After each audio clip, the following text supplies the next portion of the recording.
Welcome to the podcast, Let the Prophet Speak. Today we continue our study of the second book of Kings with chapter 18. Chapter 18 is a marked difference from what we've read before. Some would describe this as a breath of fresh air from the kings of the north, which were a consistent slide into worsening and worsening idol worship and corruption, which ended in destruction. And then we just read together about what happened in the lands of the north, having the Assyrians having repopulated the land with idol worshippers, some of whom adopted some practices of Judaism, but the north became just a province of Assyria, with no real kingdom, no more any kings. It was just totally destroyed. However, in the south, which was also under King Ahaz, we had just read in earlier chapters about how the King Ahaz had also descended into terrible corruption and the cult worship of child sacrifice and just awful things. His son, Hezekiah, is about to take the throne, and he is going to save the Judean kingdom and bring it back and restore it to the worship of God, and restore it to its independence, and restore it to its glory. But it wasn't an easy ride, and we're about to read about that. Now, together we studied, way back in the beginning of this podcast, we studied together the same story as it is presented in the book of Isaiah. It's worthwhile, of course, to go back there and study those chapters and see there's various parallels back and forth. I might reference some of them, because this was, of course, during the time when Isaiah the prophet was most active, and so on. If you remember, during the beginning of the prophecies of Isaiah, Isaiah had been telling the people during the reign of Ahaz, Isaiah, who interacted with Ahaz, who was an evil king, who had allied himself with Assyria, right? Because he saw that the Assyrians were the strongest, rather than allying himself with the rebels, which at the time in the reign of Ahaz included the northern kingdom of Israel. Pekach ben Remaliah, who was the king at the time, who had allied themselves against Assyria. Ahaz allied himself with Assyria. Yeshayahu, advised him against that, but he didn't follow his advice. And instead, Ahaz brought all the corruption and all of the idol worship and terrible immoral sacrifice of human sacrifice and terrible things that he brought to the southern kingdom of Judah, as the southern kingdom of Judah was then sliding towards the same abyss that the northern kingdom was. But as we've seen throughout the career of the kingdom of Judah, there were many occasions where the people did terrible things, and they were led with terrible and corrupt leaders. But in Judah, it wasn't a complete slide. Every generation or two, or sometimes three, a king came up who restored the practice of worship of God, restored a moral and just the governing structure, and so on. Remember, this book of Melachim, this book of Kings, focuses mostly on the spiritual aspects, the worship of God, as opposed to the worship of idols. It doesn't touch that much upon the moral aspects. But as we've studied together the 12, the book of the 12 prophets, we studied the books of Isaiah together. We've studied those books which are all occurring contemporaneously, referred to the moral decline and the moral corruption that accompanied idol worship, and the appropriate, moral and just and righteous society that is built when people worship God. So just remember that as we read through this, the general focus of this book, as opposed to the focus of the words of the prophets who are prophesying at the same time. Now, Hezekiah was the son who Isaiah had been, during the first portion of the book of Isaiah, Isaiah had been telling the people, don't worry, the people will be saved, a son will be born, there will be a young man, he will come. There is a young boy in the house of the king who is going to save us, who's going to bring us back. And this son was Hezekiah, was the righteous son of Ahaz, that despite growing up in the house of Ahaz, the evil king, Hezekiah grew up righteous, grew up faithful to God, and Isaiah looked to him as the hope of restoring the people. And in Jewish tradition, it's assumed that Hezekiah was the predicted Messiah, Mashiach. He was the one who was going to bring the people back, and restore God's temple and restore worship of God, and eventually fulfill all of those prophecies that Isaiah had said about Mashiach, about the Messiah. Unfortunately, while we read about Hezekiah's incredible success, and due to his incredible success, he was clearly influential, not just influential, but he clearly was able to prevent this kingdom of Judah from going in the same direction of the northern kingdom. At the end of his life, he failed. And it was a failure due to as we'll see as we study these next few chapters together, a little bit of arrogance, which unfortunately stayed in Hezekiah's character, that despite his greatness and his great achievements, at the last moment, he took a slight turn in the wrong direction, which we're going to study together, and it's a fascinating story. Now, so here you have Hezekiah growing up under the tutelage of Isaiah. As we know from our tradition, Ishayahu was his teacher and taught him. It was in the 3rd year of the reign of the king Hoshea, the king of Israel, that Molach Chizkiyahu ben Achaz melech Yehuda, that Chizkiyahu, the son of Achaz, became king over Yehuda. The chronology here is very difficult to reconcile with the realities of history, and with the previous chapters and following chapters and the other books that record chronologies. But as I have said numerous times throughout this podcast, I don't want to focus on that because it just gets us involved in calculating years back and forth, up and down, and I'd just rather not go in that direction. But of course, you're welcome to study the many different approaches to understanding this chronology. But for our purposes, let's just remember that Hezekiah becomes king during the final days of the northern kingdom, so he witnesses the destruction of the northern kingdom of Assyria. Now, one of the things that's extremely fascinating about the stories we're about to read is that we're reading the perspective of the prophets, the writers of the Book of Kings, right, on historical events, of which we have many, many, many extra-biblical sources.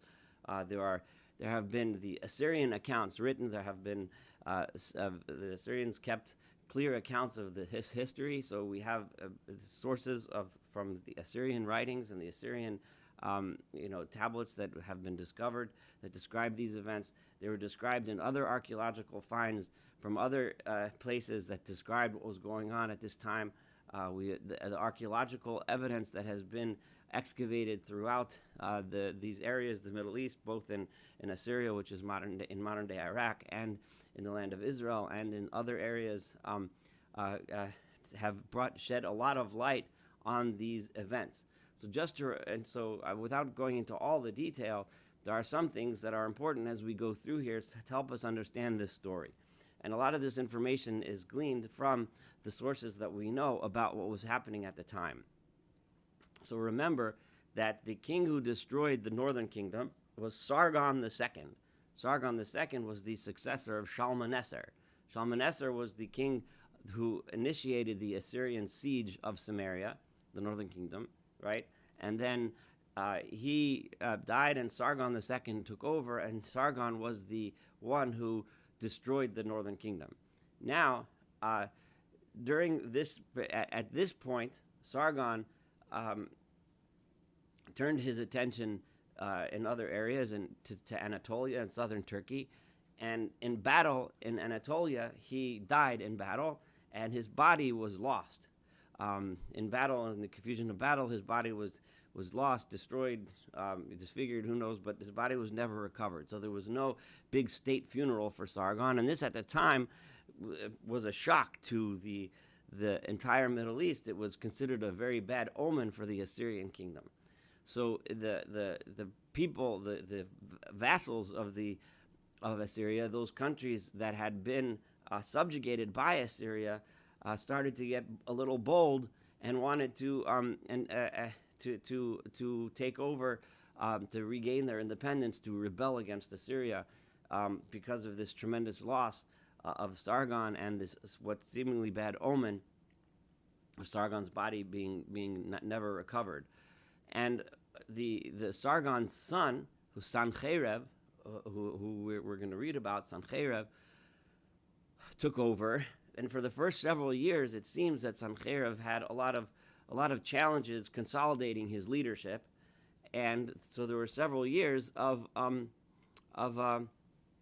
where the Assyrian kingdom was perceived as weak.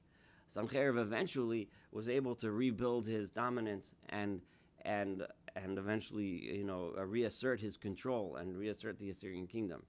Now, Sancherev had several. So, of the countries that tried to rebel against him, Judah was one of them. Right? Hezekiah was now the king of Judah, and he was in this position during these intervening years where the Assyrians were busy dealing with internal affairs. Right? He was able to develop alliances with some of the other countries, surrounding countries, which wanted to rebel against Sancherev, rebel against the Assyrian kingdom. And this, of course, and one of the kings one of the kingdoms to the south, which was Assyria's main rival power, is of course the empire of Egypt. So these smaller countries wanted to develop an alliance with Egypt. And as you recall from learning the prophetic book, so many times the prophets would instruct the kings of Israel not to turn their attention to Egypt because they're an unreliable ally. But the lure of turning towards Egypt as a powerful ally is quite understandable. In the area of the land of the Philistines, approximately what is today the area of Gaza, there was a king who was pro-Assyrian, who did not want to ally himself with the rebels, and we're going to read about this in a moment. What Hezekiah did about that in order to consolidate the anti-Assyrian alliance of which Hezekiah was a part. So let's read now. Ben Esrim v'chamesh shana b'malcho. This is verse 2. He was 25 years old when he became king. V'esrim v'teisha shana malach b'Yerushalayim. He was king for 29 years. V'shem imo, and the name of his mother was Avi bat Zechariah. Her name was Avi, the daughter of Zechariah. Vayas hayashor be'enei Adonai. And he did what was proper in the eyes of God. K'chol asher asot David aviv, just like his forefather David. So here you have this compliment.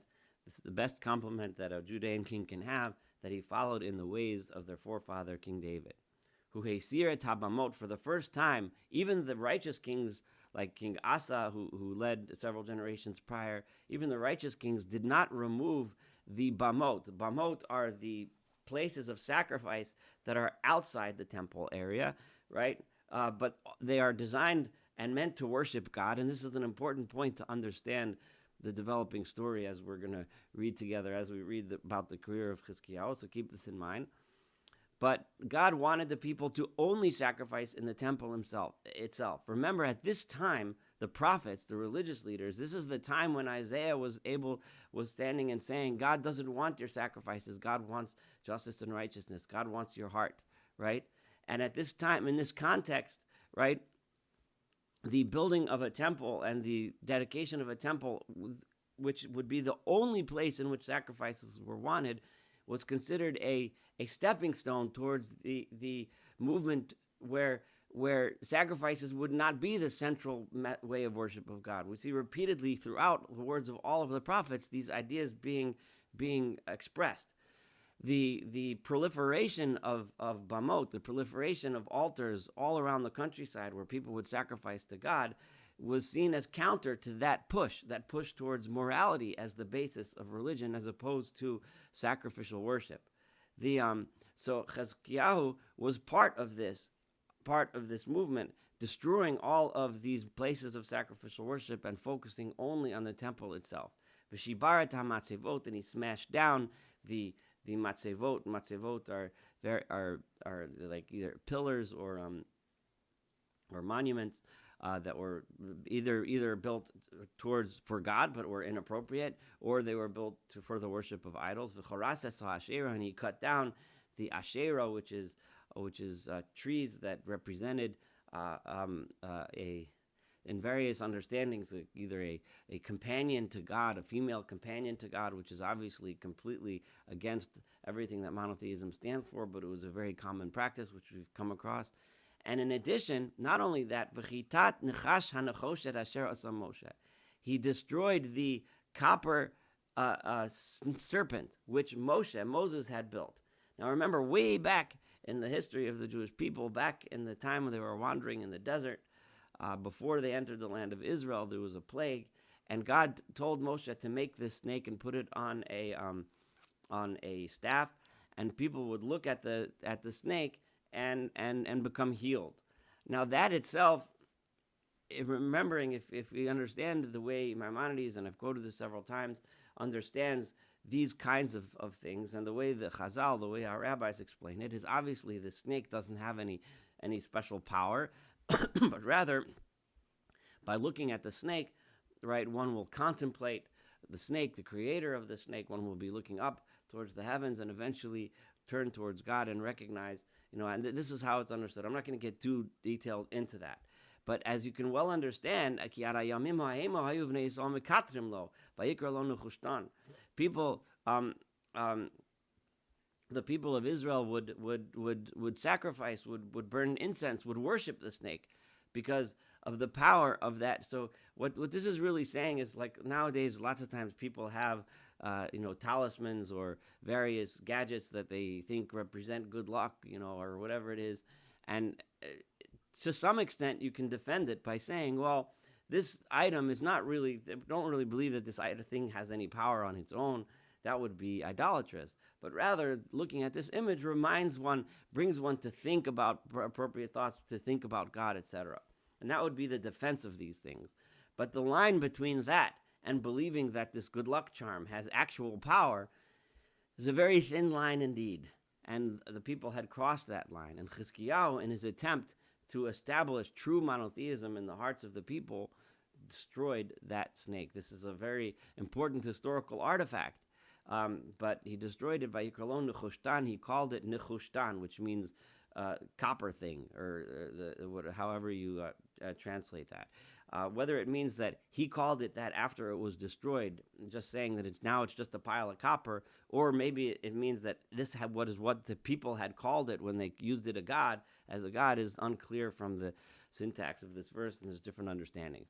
But regardless, Hezekiah had to correct these terrible theological mistakes that had led the people in the wrong direction, but rather, as in verse 5, B'Adonai Elohei Yisrael Batach, he only had faith in God, the Lord of Israel. That's the one who he trusted. V'acharav lo haya kamohu, and after Hezekiah there was no other king as great as he, b'chol malchei Yehuda, among all of the kings of Judah, v'asher hayu lefanav, and even among those that preceded him. Now, this would seem to say that he was greater on many ways, even than King David and King Solomon, who had been great leaders, of course, in the early days. And in a sense, one could understand that given the fact that he was coming up in an environment where these corrupted, idolatrous ideas, and these ideas about worshiping God through sacrifice and worshiping God through, and believing in the power of symbols and these superstitious nonsense, and people thinking that sacrificing to God, all around would be the way to get God's favor and so on. Operating in that environment, one can see how and on a certain level, he was even better than David and Solomon who preceded him.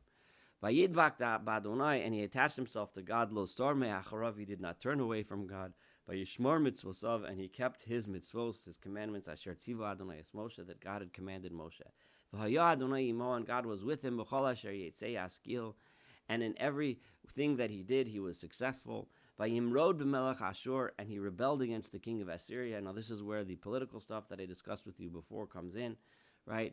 He did not follow the king of Assyria, right? Remember, this was during a time when many of the smaller nations around him were also rebelling because, as I said, Sancherib had not yet managed to fully solidify his rule over the kingdom of Assyria, and it was a moment of weakness, which wasn't going to last long, as we're going to see soon. but it was a moment of weakness in the kingdom of Assyria. V'lo avado, he did not serve him, which means he did no longer pay tribute to Assyria. And one of the things he did in this context of rebelling against the Assyria is hu hika et Plishtim ad Azov et Gvulea. He struck the Philistines to the place of Gaza and its borders. Mimigdal notzrim ad ir mivtzar, from the towers of the watchtowers which are in the beginning of the territory, the watchtowers which watch to check for oncoming threats, ad ir mivtzar, all the way to the fortified city, which is the interior. So Chizkiyahu flexed his political and military muscle and subjugated Gaza, and we know from extra biblical, from historical sources, that in this area in the Philistia, in the area which is now Gaza, at the time, the people, there were many nobles who were against the king. The king was pro-Assyrian, even though this was a time of weakness, and did not want to rebel. But the people of the Philistines did want to rebel, and they kind of invited Chizkiyahu to crush the king and his forces. And eventually, as we know from other sources, not here, but we know from sources, historical sources, that the king of Assyria was sent as a prisoner to Judah, to Jerusalem, and Chizkiyahu held him as a prisoner. And Chizkiyahu allowed the anti-Assyrian forces to rule the Philistines. So as you can tell, this is a very important geopolitical move, because if Hezekiah was decided to ally himself with the anti-Assyrian forces, having a pro-Assyrian nation right at his flank, especially one that's sandwiched between him and the Egyptian empire, would have been a bad move. So he had to turn the Philistines into an anti-Assyrian ally, and then turn to Egypt in order to get support from Egypt, which we'll read about as we keep on moving. So now, as this occurred, then so Chizkiyahu shored up his help. However, Vayi b'shana haravi'is l'melech Chizkiyahu, in the 4th year of the king of Chizkiyahu, he hashana hashvi'is l'Hoshea ben Ela melech Yisrael, Ola Shalmaneser melech Asher al Shomron vayatzar aleh. Right? That was the time when Shalmaneser, so now we're backing up in time a little bit, right? When the Shalmaneser, who was that's 2 kings back, right? There was Sancherib, who was the king who's going to be the one who attacks Chizkiyahu later, that we'll read about. There was Sargon II, who was the one that died, right? And his predecessor, Shalmaneser, was the one that laid siege, as we just read here, and laid siege to Shomron, to Samaria, right? Vayil keduha b'miksei shalosh shana mishnas sheish l'Chizkiah. And in the 6th year of Chizkiah's reign, at the end of the 3-year-long siege of Samaria, Hishnas Tesha Hoshea Melech Yisrael, which was the 9th year of the reign of the king Hoshea, Nilkada Shomron was captured. Now, we know from historical sources that Shalmaneser began the siege and died, and then Sargon II, right, took over, right, as king, and completed the siege and completed the capture of Shomron. Vayegel Melech Asher es Yisrael Ashura. And the king of Assyria, over here, it doesn't say Shalmaneser, it says the king, because it was another king, right? He was the Sargon, who was the one who exiled the people of Israel to Ashur. Vayanchem bachlachu v'chalvar nahar gozen v'orei madai, and he settled them. And as we learned before, the leadership of the northern kingdom, he settled them in these towns that we just listed that were within Assyria. And the reason for this was al asher lo sham'u b'kol Adonai Eloheim, because they did not listen to the voice, to the commands of the Lord their God. Vayavru et briso, and they violated his covenant. Kol asher tziva Moshe evad Adonai, everything that Moshe, the servant of God, had commanded them. V'lo shamu, they did not listen to the Torah. V'lo asu, and they did not live. They did not do them.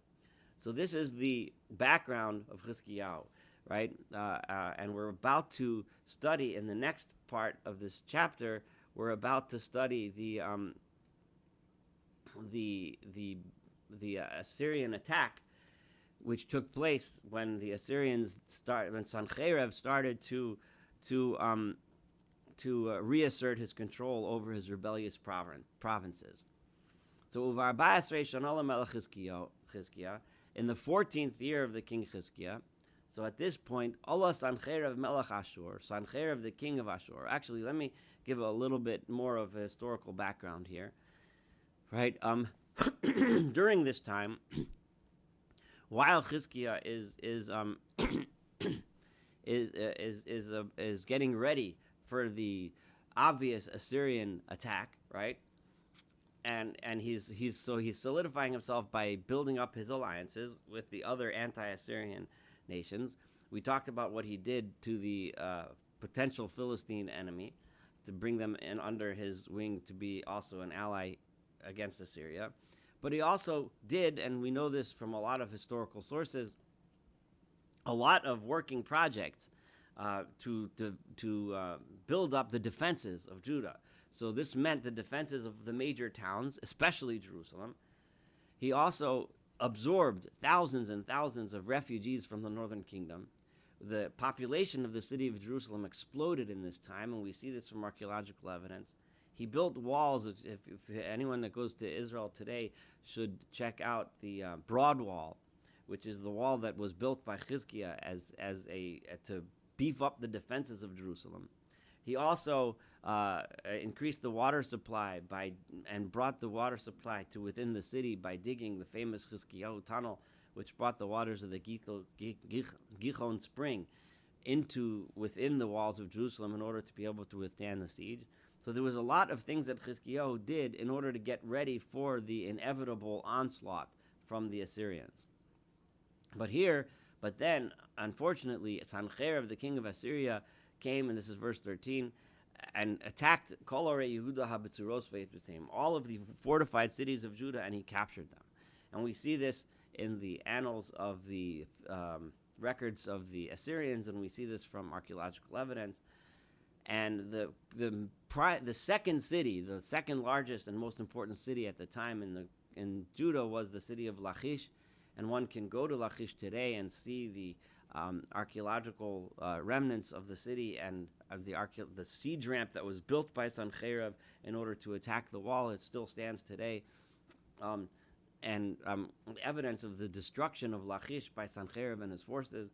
And one can see in the reliefs that were found in Sancheirav's palace in modern-day Iraq, which draw pictures and show the depictions of the fight between the Judeans of Lachish and how Sancheirav overwhelmed them.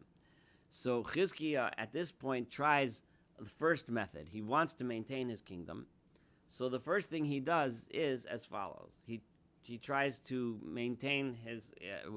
at this point, he sees that he's failing. He doesn't want Sancheirav to lay siege to and attack Jerusalem. So Vayishlach Hezekiah melech Yehuda melech Ashur Lachisha, and the king of Ashur is now in Lachish, the city that he had just conquered. So Hezekiah, the king of Judah, sent him a messenger, Lamar, to say as follows: Chatasi, I have sinned against you. In other words, yes, I have rebelled against you. Shuv me alai, but please leave me. In other words, leave the rest of my kingdom intact. I will, whatever burden you place upon me, I will carry. In other words, tell me the price, I'll pay you off. So